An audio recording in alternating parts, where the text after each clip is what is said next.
Bueno, muy buenas tardes. Hoy día me correspondió hacer la vocería de gobierno y en primer lugar quisiera partir resaltando la necesidad de encontrar un buen acuerdo tanto en los temas tributarios como previsionales. Sin duda, hacer justicia tributaria bajo el principio de la progresividad de los impuestos, es decir, que paguen más quienes más ingresos generan, va a contribuir a que Chile pueda combatir, ¿cierto?, la desigualdad en distintas materias, dentro de las cuales se ha estado discutiendo en los últimos días la posibilidad de sostener un pacto fiscal en nuestro país. Y un pacto fiscal que busque, entre otras cosas, abordar, ¿cierto?, el aumento de la PGU a 250.000 millones de pesos, que como ha señalado el ministro de Hacienda involucra la necesidad de tener ingresos permanentes por más de 2.500 millones de dólares, así como también otros proyectos de ley como el de Sala Cuna para todas las personas, ¿cierto?, para todos los chilenos y chilenas, que lo que busca, ¿cierto?, con el pacto fiscal es poder incluir también como derecho a la Sala Cuna a los padres, ya que como sabemos con anterioridad este proyecto de ley fue presentado y tiene una parte, ¿cierto?, ya reservada en la provisión de las finanzas públicas, que es el aumento de cobertura hacia las mujeres trabajadoras. Pero como gobierno no queremos que la empleabilidad sea un costo solamente de las mujeres, la maternidad social empleabilidad, y por tanto queremos ampliarlo también a los hombres. Al respecto, me gustaría aclarar uno de los temas que se ha estado comentando en las últimas horas, diría yo, que tiene que ver con el financiamiento de la PGU. Y en ese sentido quisiera señalar que el ministro Marcel ha sido extremadamente claro en indicar que lo que ocurrió durante la tramitación del proyecto de ley de la PGU fue que efectivamente durante el año 2022 no se encontraban considerados ingresos para el financiamiento de dicho proyecto de ley que se convirtió en ley, que nos tocó ejecutar como gobierno completamente, de origen tributario, ingresos que tuvieran que ver con cambios al sistema tributario. ¿Y esto por qué? Porque, como recordarán, en la PGU se presentó con anterioridad a las indicaciones que luego lo que hicieron fue derogar algunas exenciones tributarias que fueron aprobadas el año 2022.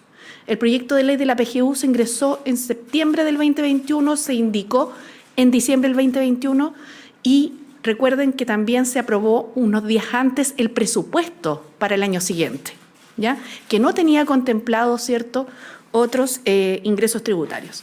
¿Qué es lo que ocurre? Cuando se aprueban estas exenciones tributarias, que lo que hacen es, por tanto, aumentar los ingresos permanentes, la vigencia de las leyes relativas al impuesto a la renta considera que esto entre en vigencia desde enero del 2023.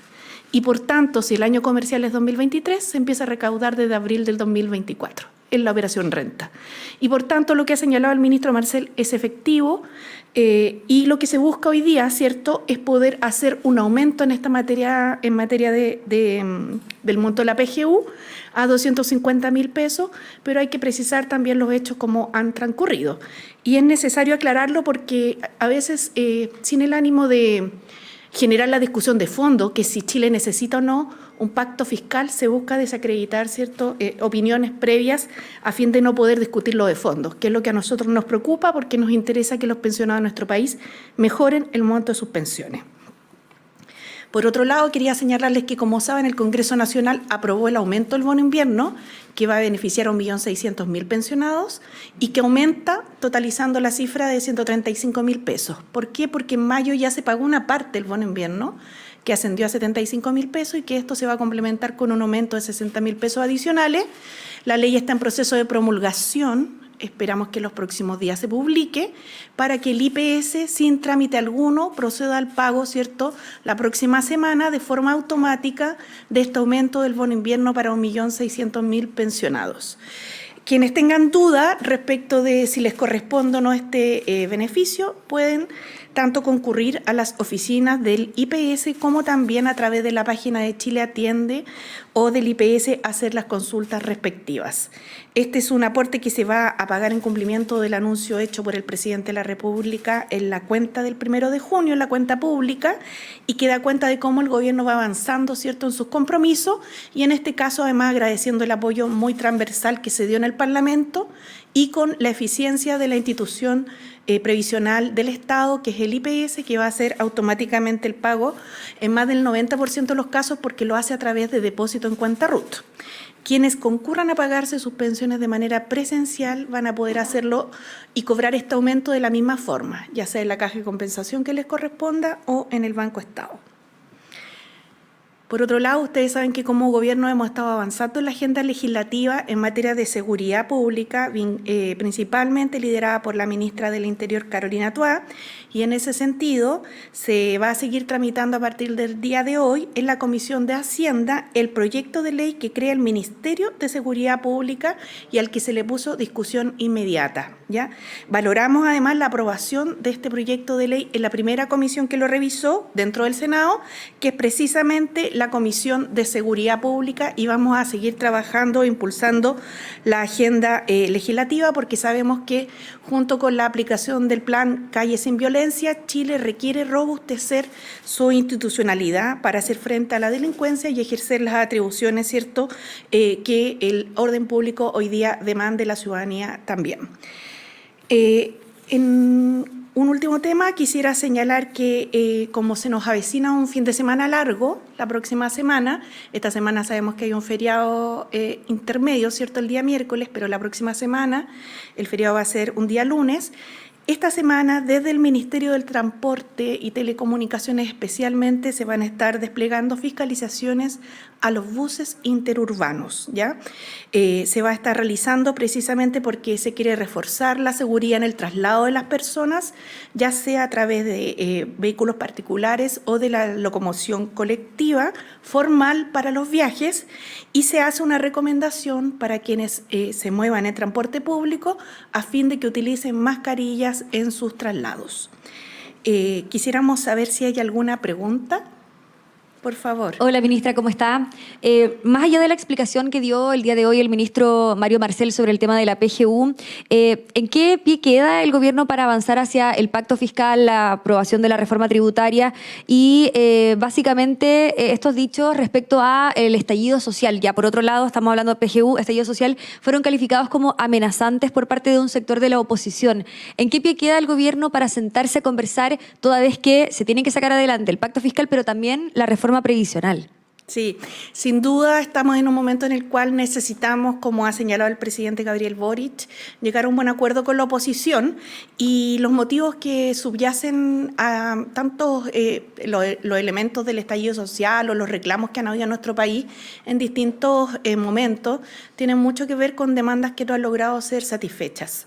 Y el tema de las pensiones es un tema bastante crucial que sin lugar a dudas debe llamarnos a todas y a todos a hacernos cargo. Llevamos más de 10 años en este proceso, en el cual además cada tiempo que pasa resulta que hay más propuestas que diversifican las posibilidades de decisión. Y la verdad es que como gobierno creemos que es sumamente importante concentrarse en lo que va a subir el monto de las pensiones. En primer lugar, para ese efecto, creemos que el acuerdo al que lleguemos con la oposición, que va a continuar tramitándose y conversando a partir de este jueves en materia de pensiones, tiene que tener el efecto de subir sustantivamente el monto de las pensiones para los actuales jubilados y para quienes se jubilen en las próximas décadas. Tiene que hacerse cargo además de eliminar la discriminación que existe con motivo de las diferencias en las tablas de mortalidad entre hombres y mujeres, porque resultado de que las mujeres vivimos más, terminan siendo castigadas en el sistema de pensiones, y tiene que hacerse cargo del reconocimiento de las tareas y de los cuidados. Entendemos que pueden haber diferencias con la oposición, pero como ha señalado el presidente, este es el minuto de buscar los acuerdos y de poner a los chilenos y chilenas adelante, por delante en nuestras decisiones, más allá de las posiciones particulares de cada quien, de oficialismo o de la oposición. Ministra, pero por el tema de la PGU, los dichos del ministro Marcel, desde el punto de vista político, ¿complica el escenario para sentarse a conversar con el sector que tiene que dar los votos en la reforma tributaria? ¿Fue un error político? Yo creo que siempre que se quiere avanzar en temas que son tan relevantes para las sociedades, es difícil aunar los criterios entre oficialismo y oposición. Y muchas veces se producen tensiones, ¿no?, en el debate.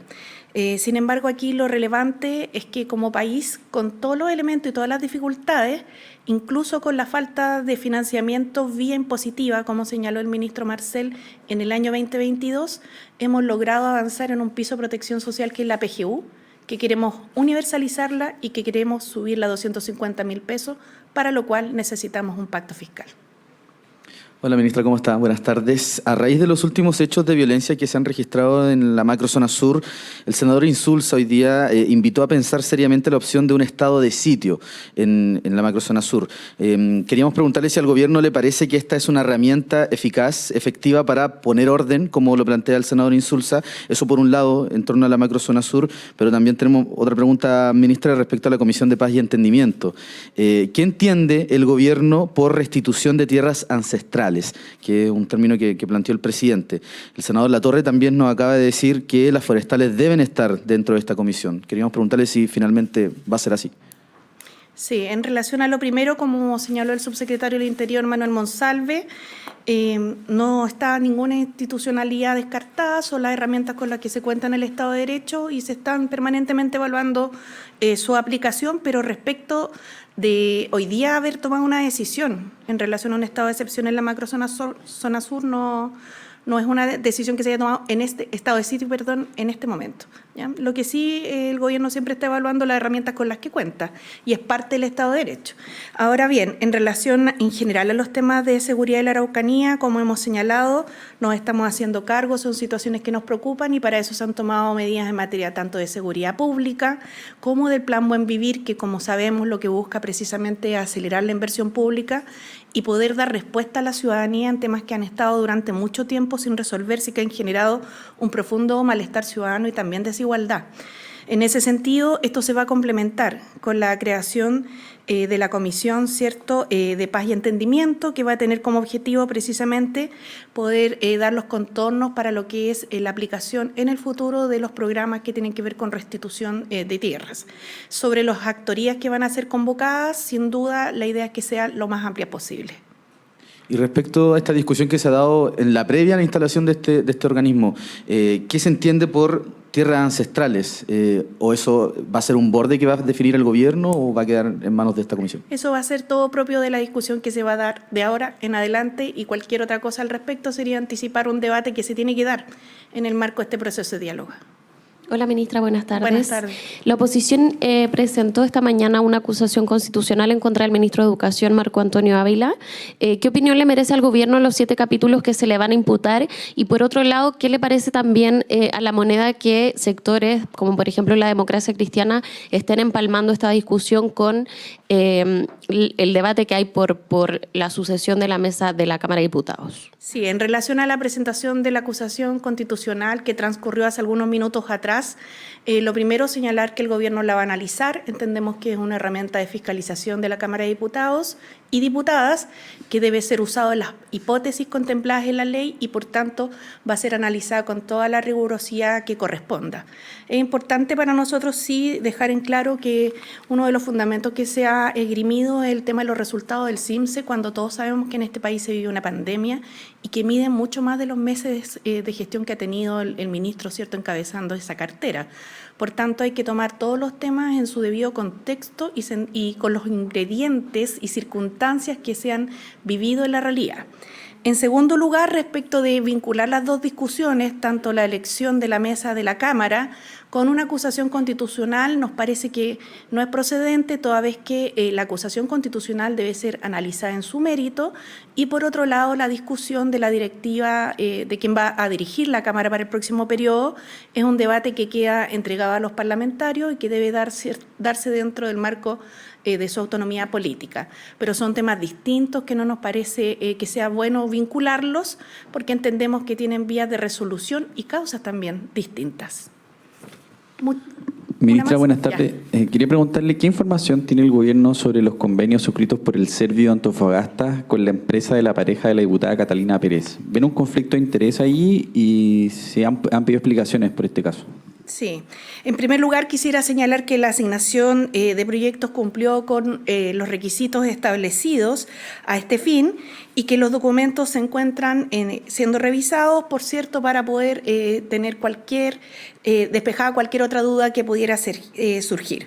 Para nosotros es importante que los recursos se estén utilizando en tiempo y forma para los fines para los cuales fueron concedidos y entendemos que esto de esta forma se está llevando adelante. En relación a la renuncia precisamente tal, quisiera señalar que se aceptó la renuncia en el ánimo de despejar cualquier duda que pudiera existir sobre la materia.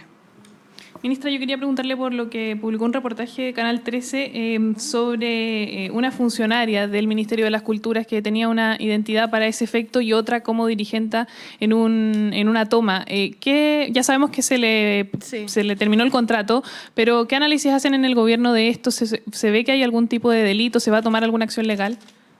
Bueno, lo primero es señalar es que como gobierno respetamos la libre expresión y la actividad de los trabajadores y trabajadoras, no solo del país, sino que también, y en particular del Estado, siempre que no contravenga la normativa que nos rige como institución pública, y en ese sentido el Ministerio de las Culturas, las Artes y el Patrimonio ha determinado poner fin al contrato de prestación de servicios que desempeñaba honorario esta trabajadora desde el año 2020, periodo en el cual fue contratada.